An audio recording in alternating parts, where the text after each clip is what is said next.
வணக்கம். உங்கள் அஸ்ட்ராலஜர் பழனி சுவாமிகள் பேசுகிறேன்.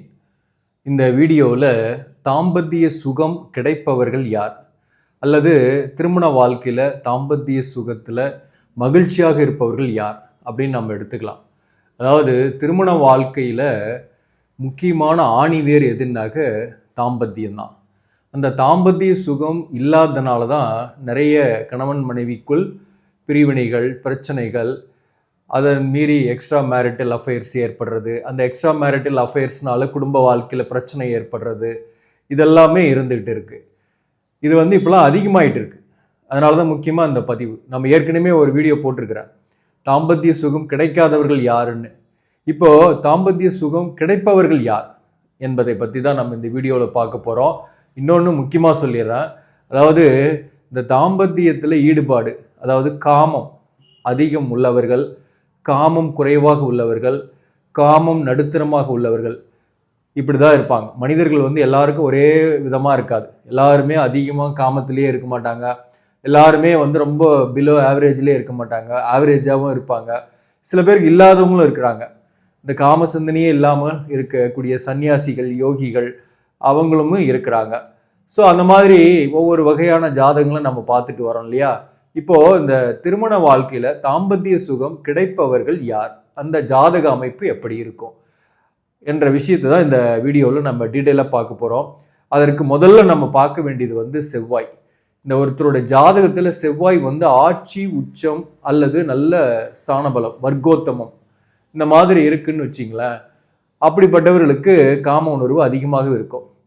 சப்போஸ் அந்த செவ்வாய் இருக்கக்கூடிய பிளேஸ் ராசிக்கோ லக்னத்துக்கோ செவ்வாய் தோஷத்தை ஏற்படுத்துதுனாக அதே மாதிரியான ஒரு ஜாதகத்தை தான் இணைக்கணும். இப்போ செவ்வாய் தோஷம் இருக்கிறவங்களுக்கு அதே செவ்வாய் தோஷம் இருக்கிறவங்களே ஏன் இணைக்கிறாங்க? அதுதான் காரணம். இந்த செவ்வாய் தோஷம் இருப்பவர்களுக்கு காம உணர்வுகள் அதிகமாக இருக்கும். அப்போ அதே மாதிரியான ஒரு ஜாதகத்தை இணைக்கும் போது தான் சரியாக இருக்கும், அவங்களுக்கான மகிழ்ச்சியான வாழ்க்கை இருக்கும். இப்போது நமக்கு பார்த்தீங்கன்னா ஜாதகத்துக்கு எல்லாமே நட்சத்திர பொருத்தத்திலேயே யோனி பொருத்தம்னு ஒன்று இருக்குது. இந்த யோனி பொருத்தம் கரெக்டாக இருந்துச்சுனாக்க அவங்களுக்கு தாம்பத்தியம் நல்லா இருக்கும் அப்படின்னு சொல்லிட்டு நம்ம அதாவது திருமண பொருத்தத்தில் அந்த விஷயத்தையும் பார்க்குறோம். அதாவது ஆண் மிருகத்துக்கு பெண் மிருகம் யோனியாக வர்றதை இணைக்கலாம், பெண் மிருகத்துக்கு பெண் மிருகமாக வர்றது கூட இணைக்கலாம். ஆனால் ஆண் மிருகத்துக்கு ஆண் மிருகமே இன்னொன்று மாப்பிள்ளைக்கோ அல்லது பொண்ணுக்கோ இருக்குன்னு வச்சுக்கோங்க, அதை இணைக்கக்கூடாது. அதாவது இன்னொன்று சிம்பிளாக புரிகிற மாதிரி சொல்லணுன்னாக்க, இந்த உத்திரம் நட்சத்திரத்தில் கன்னி ராசியில் ஒருத்தர் பிறந்திருக்காங்கன்னு வச்சிங்களா, அவங்க துலாம் ராசியில் சித்திரை நட்சத்திரமாக இருந்தாலும் சரி, அல்லது கன்னி ராசிலேயே சித்திரை நட்சத்திரமாக இருந்தாலும் சரி, அவங்களோட இணைக்கக்கூடாது. என்ன காரணம்? யோனி பொருத்தம் வராது, பகை மிருகமாக போயிடும். இப்போ உத்திரம் அண்டு உத்திரட்டாதி நட்சத்திரத்துக்கு யோனி மிருகம் என்பது பசு. இதுக்கு பார்த்தீங்கன்னாக்க சித்திரை நட்சத்திரத்தை இவங்களோட இணைக்கிறோன்னு வச்சுக்கோங்க, சித்திரைக்கு புலி. அப்போ புலியும் பசுவும் பகை மிருகங்கள் தானே. புலி பசுவை சாப்பிட்டுடும். அந்த மாதிரி அப்போ என்ன ஆகும்? தாம்பத்திய வாழ்க்கை அவங்களுக்கு கரெக்டாக இருக்காது. அப்படின்றதுனால தான் அந்த மாதிரி யோனி பொருத்தத்துக்கு ஒரு உதாரணம் சொல்லியிருக்கு. ஸோ அது நம்ம திருமண பொருத்தத்தில் யோனி பொருத்தமும் பார்க்கணும். அதில் வச்சும் தாம்பத்திய சுகம் எப்படி இருக்குன்றதை ஐடென்டிஃபை பண்ணலாம். ரெண்டாவது கட்ட பொருத்தம். இந்த ஜாதக பொருத்தத்தில் செவ்வாயின் நிலைமையை பார்க்கணும். இப்போ உதாரணமாக அதுக்கு பாருங்கள். இப்போ உதாரணமாக நான் கன்னி லக்னம் எடுத்துக்கிறேன். கன்னி லக்னம், இந்த கன்னி லக்னத்துக்கு செவ்வாய் இங்கே மூலத்திரிகோண வீடு, ஆட்சி வீடு. இங்கே செவ்வாய் இருக்குன்னு வச்சிங்களேன், செவ்வாய் பலமாக இருக்குன்னு அர்த்தம். இப்படிப்பட்டவங்களுக்கு செவ்வாய் பலமாக இருக்கக்கூடிய ஒரு பெண்ணையோ அல்லது இப்போது ஒரு ஆண் ஜாதகம்னாக செவ்வாய் பலமாக இருக்கக்கூடிய ஒரு பெண் ஜாதகத்தை இணைக்கணும். செவ்வாய் அவங்க ஜாதகத்தில் எப்படி பலமாக இருக்கும்? சப்போஸ் நான் உதாரணத்துக்கு சொல்கிறேன். சப்போஸ் இப்போ பாருங்கள், அவங்களுடைய ஜாதகம் மகர லக்னமாகன்னு வச்சிங்களா, பெண்ணோட ஜாதகம் மகர லக்னம், செவ்வாய் இங்கே இருக்குது, செவ்வாய் இங்கே இருக்குது, செவ்வாய் நீசம். இது இணைக்கலாமா? இணைக்கக்கூடாது. ஆனால் அந்த வீட்டின் அதிபதி சந்திரன் இங்கே இருக்குன்னு வச்சிங்களேன், 7ஆம் அதிபதி சந்திரன் இங்கே இருக்குது, நீசபங்கம் ஆயிடுதா? நீசபங்கம் ஆயிடுது. அதே போல் செவ்வாய் 7ஆம் இடத்துலேருந்து வக்கரமும் ஆயிடுதுன்னு வச்சிங்களேன், அப்போ பார்த்தீங்கன்னா அது பலமாக இருக்குன்னு தான் அர்த்தம். அல்லது செவ்வாய் அங்கே புனர்பூசம் 4ஆம் பாதத்தில் இருக்குன்னாலையும் வர்க்கோத்தமம் ஆகிடும். நவாம்ச கட்டத்திலேயே அதே இடத்துல செவ்வாய் வரும், கடகத்திலேயே. அப்போ வந்து அதுவுமே வந்து செவ்வாய் வந்து பலமாக இருக்குன்னு தான் அர்த்தம். அதே போல் இங்கே செவ்வாயும் சந்திரனும் பரிவர்த்தனையின் மூலம் இங்கே வந்து செவ்வாயும் நீசபங்கம், சந்திரனும் நீசபங்கம். அப்போ இதை இணைக்கலாம். செவ்வாய் பலமாக இருக்குது, இவங்களுக்கும் செவ்வாய் தோஷம் இருக்குது. கன்னி லக்னமாக இருக்கக்கூடிய 8ஆம் இடத்துல செவ்வாய் பார்த்தோம் இல்லையா, இதுவும் செவ்வாய் தோஷம் தான். இந்த மாதிரி தான் இணைக்கணும். அப்படி இணைச்சாக தாம்பத்திய சுகம் அவங்களுக்கு சிறப்பாகவே இருக்கும். இவங்களுக்கு வந்து பார்த்தீங்கன்னாக்க செவ்வாயை முதல்ல பார்க்கணும். ஒருத்தருடைய ஜாதகத்தில் செவ்வாய் வந்து பார்த்தீங்கன்னாக்க மகரத்தில் செவ்வாய் இருந்தாலையும் உச்சம் இங்கே இருந்தாலும் சரி, அல்லது வந்து இங்கே விருச்சகத்தில் செவ்வாய் இருந்தாலையும் ஆட்சி, அதே போல் இங்கே மேஷத்தில் செவ்வாய் இருந்தாலையும் ஆட்சி, கடகத்தில் இருந்தாக தான் நீசம், ஆனால் வக்ரம் பெற்று இருந்தாக நீச பங்கம், அதை எடுத்துக்கலாம். ஸோ பொதுவாகவே ஒருத்தருடைய ஜாதகத்தில் செவ்வாய் பலமாக இருக்குன்னாவே அவங்களுக்கு காமம் அதிகமாக இருக்கும். அதை முதல்ல புரிஞ்சுக்கணும். நம்ம செவ்வாய் ஒருத்தருக்கு ஸ்ட்ராங்காக இருக்குது அப்படின்னா அவங்களுக்கு வந்து காமம் பலமாக இருக்கும். அது ஒரு பாயிண்ட்டு. ரெண்டாவது பாயிண்ட்டு, அவங்களுக்கு சகோதரர்கள் இருப்பாங்க நிறைய பேர். இளைய சகோதராவோ அல்லது மூத்த சகோதரோ கண்டிப்பாக ஒரு 2-3 பேராவது இருப்பாங்க. இந்த காலத்தில் ஒரு 2 அட்லீஸ்ட் 1ஆவது இருப்பாங்க. சகோதர உறவுகள் இருக்கும் செவ்வாய் பலமாக இருந்தால். அதே போல் சயின்ஸ் சப்ஜெக்டில் நல்ல இன்ட்ரெஸ்ட் இருக்கும். மேக்ஸை விட அவங்களுக்கு சயின்ஸ் வந்து நல்லாவே வரும். இதெல்லாம் நம்ம வந்து ஒரு ஐடென்டிஃபிகேஷன் சொல்கிறேன். மருத்துவர் ஆகக்கூடிய ஜாதக அமைப்பு நான் போடுறேன், அப்போ இதை பற்றி டீட்டெயிலாகவே சொல்கிறேன். இப்போ இந்த செவ்வாய் ஒருத்தருடைய ஜாதகத்தில் பலமாக இருக்குன்னாக அவங்களுக்கு வந்து அரசாங்க வேலையில் கூட சில பேர் வந்து இருக்கிறாங்க. சூரியனும் நல்லா இருக்குது அப்படின்னா அதை பற்றி நம்ம ஏற்கனவே பார்த்தோம். ஸோ அப்போ இந்த செவ்வாய் ஜாதகத்தில் வலுவாக இருக்குன்னா அவங்களுக்கு காமம் அதிகமாக இருக்கும்.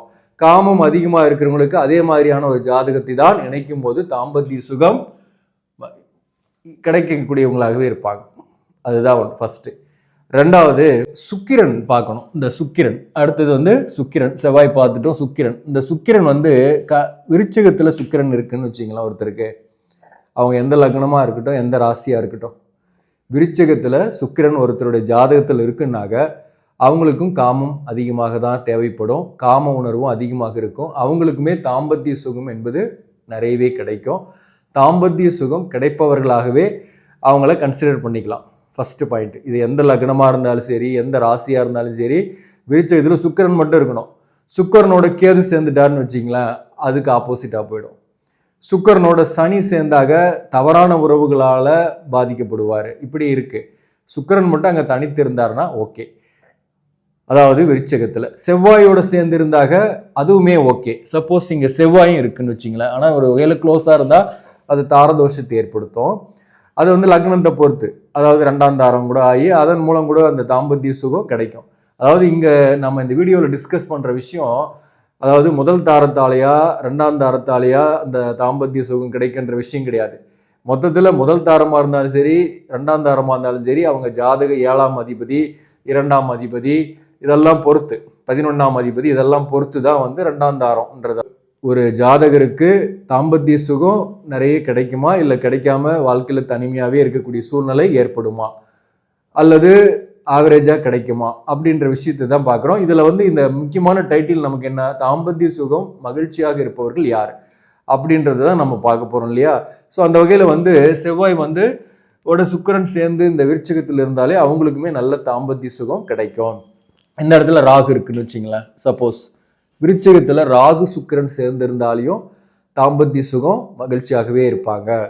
சப்போஸ் இந்த சுக்கிரனோட புதன் சேர்ந்து இருக்குன்னு வச்சிங்களேன், புதன் சுக்கிரன் சேர்ந்திருந்தாலையும் தாம்பத்திய சுகம் நிறையவே கிடைக்கும். தாம்பத்திய சுகத்தில் மகிழ்ச்சியாகவே இருப்பாங்க. இதுதான் ஃபஸ்ட்டு. நம்ம 2வது விருச்சிகத்தை பார்க்கணும். ஏன்னா காலபுருஷ தத்துவத்தின் 8ஆம் பாவகம் இது விருச்சிகம். இந்த விருச்சிகத்தில் இருக்கக்கூடிய கிரகம் பல விஷயங்களை சொல்லும். அந்த விருச்சிகத்தில் இப்போ வந்து சுக்கிரன், புதன், ராகு, செவ்வாய் இந்த கிரகங்கள்லாம் இருக்குது அப்படின்னாக்க கண்டிப்பாக அவங்களுக்கு தாம்பத்திய சுகம் நல்லாவே இருக்கும் அப்படின்றது தான் நம்ம தெரிஞ்சுக்கலாம். அடுத்ததாக சந்திரன். இந்த சந்திரனையும் நம்ம பார்க்கணும். இந்த சந்திரனுக்கு வந்து கடகம் தான் ஆட்சி வீடு. சந்திரன் அங்கேயே ஆட்சி பெற்று இருக்குன்னு வச்சிங்களேன்.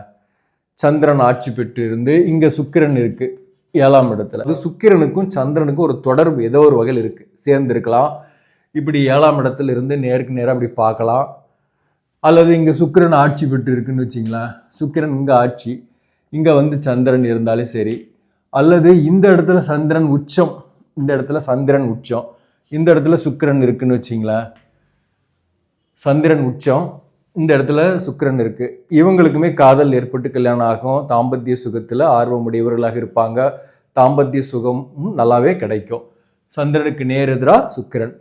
அதே போல சந்திரனுக்கு நேர் எதிரா சுக்கிரன் இப்படி இருந்தாலையும் அவர்களுக்கு தாம்பத்திய சுகம் கிடைக்கும். அடுத்தது இங்க சந்திரன் இருக்கு, இங்க சுக்கிரன் ஆட்சி பெற்று இருக்குன்னு வச்சிங்களேன்.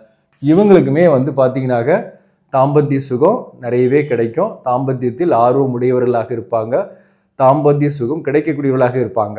இப்போ பாருங்க, இந்த சந்திரன் ஆட்சி உச்சம் பெற்று இருந்தாலோ, சுக்கிரன் ஆட்சி உச்சம், அதே போல் இங்கே சுக்கிரன் இருக்கிறவங்களுக்கும் முக்கியமாக சுக்கிரன் இங்கே உச்சம், இந்த சுக்கிரன் இங்கே உச்சமாக இருக்கா, அவங்க வந்து இங்கே சந்திரன் வச்சிங்களேன், அல்லது கடகராசினே வச்சிங்க. கடகராசி அதாவது இந்த இதில் சந்திரன் ஆட்சி, சுக்கிரன் உச்சம், இப்படிப்பட்ட ஒருத்தருக்கும் தாம்பத்திய சுகம் நல்லாவே கிடைக்கும். அவங்க வந்து பார்த்தீங்கன்னாக்க ஏதோ ஒரு வகையில் வாழ்க்கை துணைவரால் முடியலனா கூட இப்போ வந்து வேலையிலையாவது அந்த தாம்பத்திய சுகத்தை பெறுவாங்க. இப்போ இதான் முக்கியமான பாயிண்ட்டுக்கு வரேன் நான். இப்போ ஒருத்தருக்கு வந்து இந்த மாதிரி ஒரு கிரக அமைப்புகள் இருக்குன்னு வச்சிங்களேன்.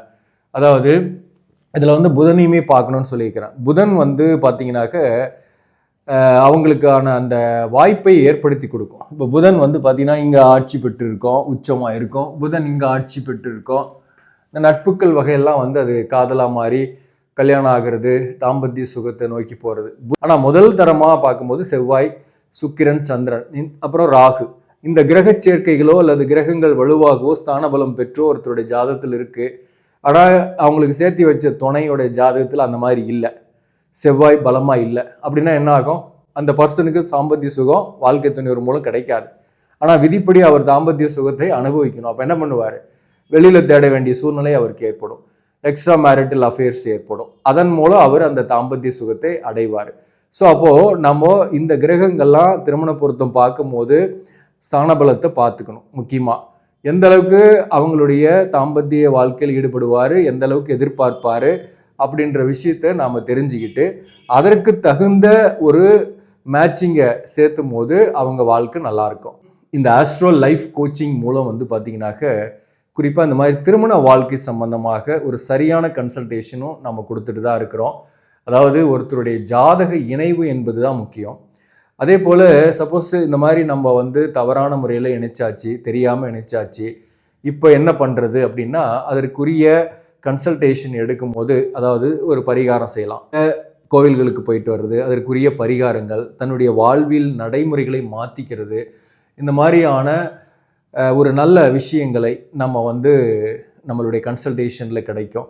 அதன் மூலம் உங்களுக்கு வந்து லைஃப்பில் கொஞ்சம் சேஞ்சஸையும் ஏற்படுத்தும்.